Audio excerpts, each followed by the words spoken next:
pleasure to be back to this conference. My presentation will be on renewable situation in Lithuania, how we see from TSO point of view. I'll probably need to grab that one. Sorry.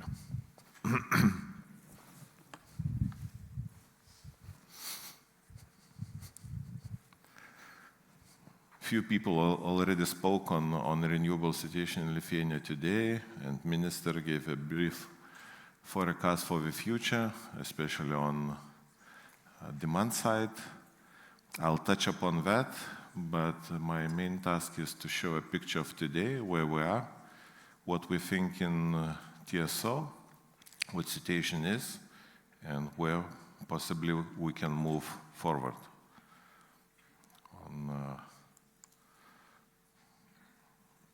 As you know, our goal is by 2030 to have 100% electricity balance from renewables, which would mean a mathematical equation of how much electricity in megawatts of renewables is produced and how much electricity is being consumed in Lithuania at the same time, because it's impossible to consume just renewable energy all the time, because renewables have peaks, ups and downs.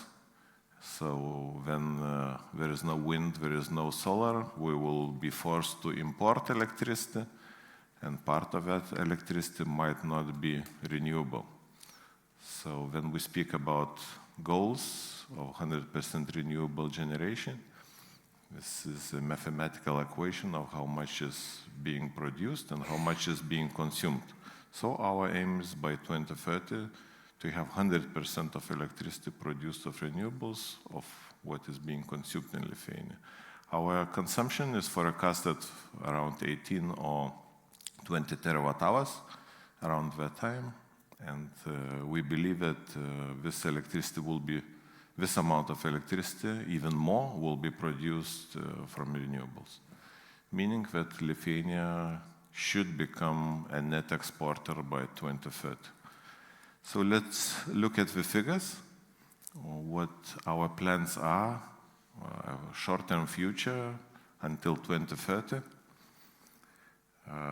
These figures, 14 gigawatts of electricity, of capacity contracted, which means that most of it is already guaranteed by guarantees by developers, and only that small part which we show in the bottom and on the top blue part, which is temporarily reserved, is just work in progress. This is what currently being signed. We have already guaranteed this capacity to developers, both wind and solar, and a letter of agreement is sent to developer, but not yet signed by developers. Within 2 weeks, we should know whether these two figures will be contracted or not, secured by guarantees. Then we will either keep this slide as it is, or we'll deduct if somebody will cancel the agreement. So this is the last stage. Of course, we send letters of agreement only to those who are planning to develop. This is the last stage. But sometimes people change their mind due to financing, maybe due to other reasons, and don't sign those letters of agreement. But 14 gigawatts is a technical figure which we think corresponds to what is being planned to be built in Lithuania by 2030. Out of it, as you see, the biggest part is solar, both in distribution grid and also in transmission grid. The lesser part is wind, which is both in transmission and distribution part of the grid. Our probably just looking at 14 gigawatt and assuming Lithuanian current load of 2.2 gigawatts, it can seem excessive, but This picture we should evaluate only looking to the future, but not today. Lithuania is not an exception, as you've seen earlier today. We have big plans and a big forecast for increase in demand. Now our demand is around 12 terawatt hours. By 2050, we forecast, and it's a base case scenario, 70 terawatt hours, so six-fold increase in consumption. Even if you would deduct 30 terawatt hours, which are forecasted for power to gas, 40 is consumption within businesses, households, and the rest. So 4 or 3.5 times increase in consumption is forecasted even without power to gas. But Lithuania is not an exception, as everybody is forecasting that power to gas will take a big toll on electricity consumption. So maybe today we can conclude that market is calming down. With each round of requests for reservation of capacities, we see less and less people coming in. And I believe that this year and largest part of last year, there will be more concentration on constructing what has been contracted rather than requesting additional capacities. And probably biggest movement will be in offshore wind development and maybe residential solar. But we have to have in mind that time is flying and consumption is coming. I didn't put the same picture, slide which Minister had on Lithuanian consumption, but we have collected data of Nordic countries' consumption, and something similar is forecasted for all 4 Nordic countries.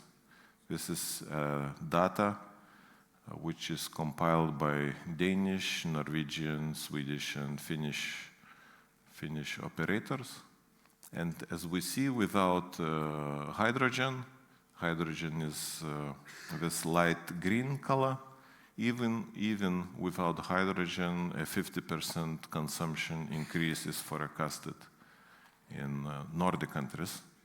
And if you would look on the right side, what production is forecasted for the same time, it barely covers demand, which shows that even Nordic countries, which have electricity capacity in abundance, will meet, of course, their needs, but not with big margin.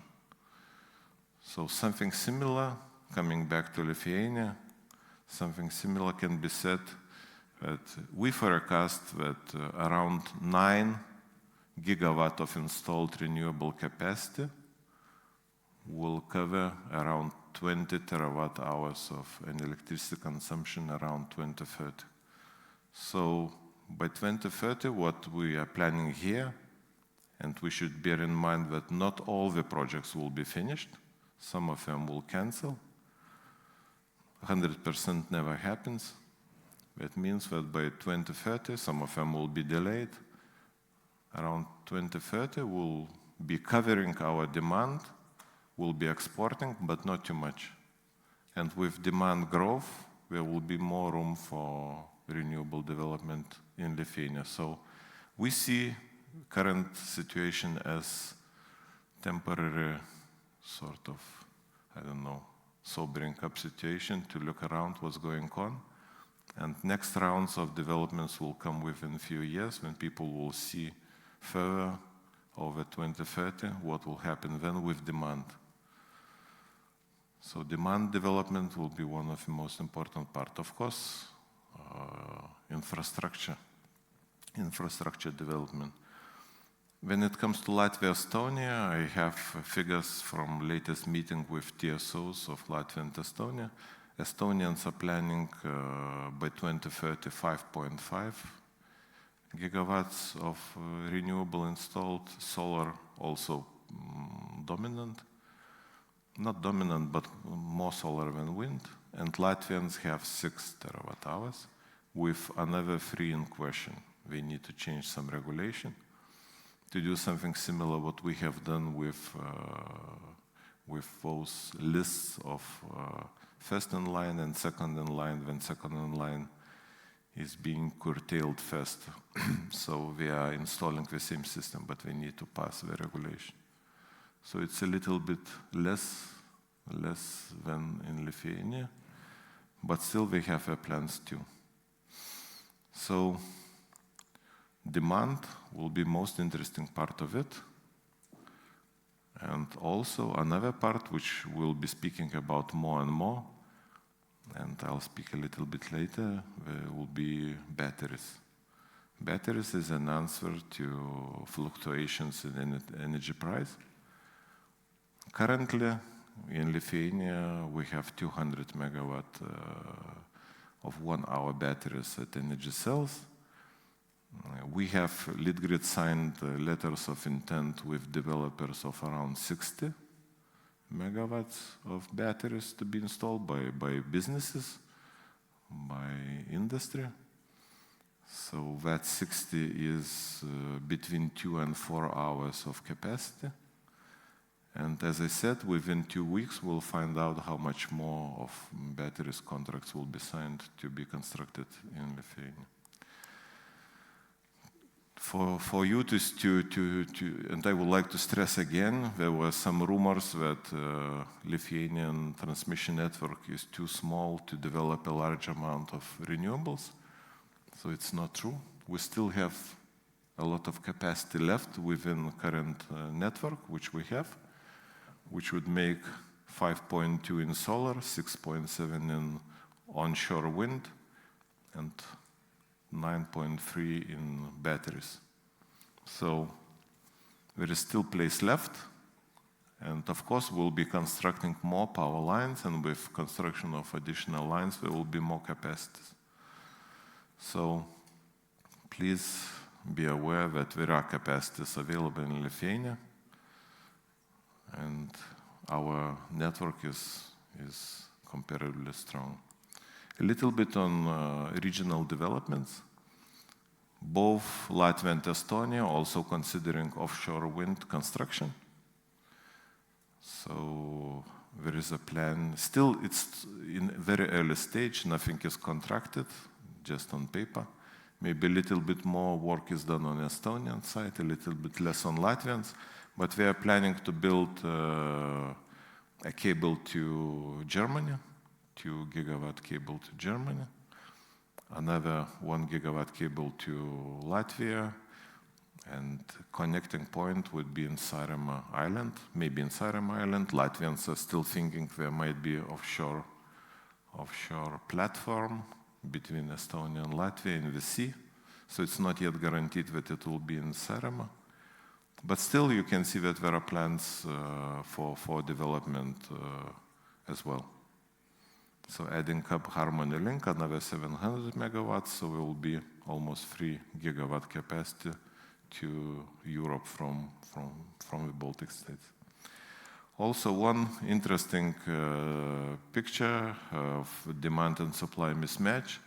The further we go, the more mismatch will be with renewables.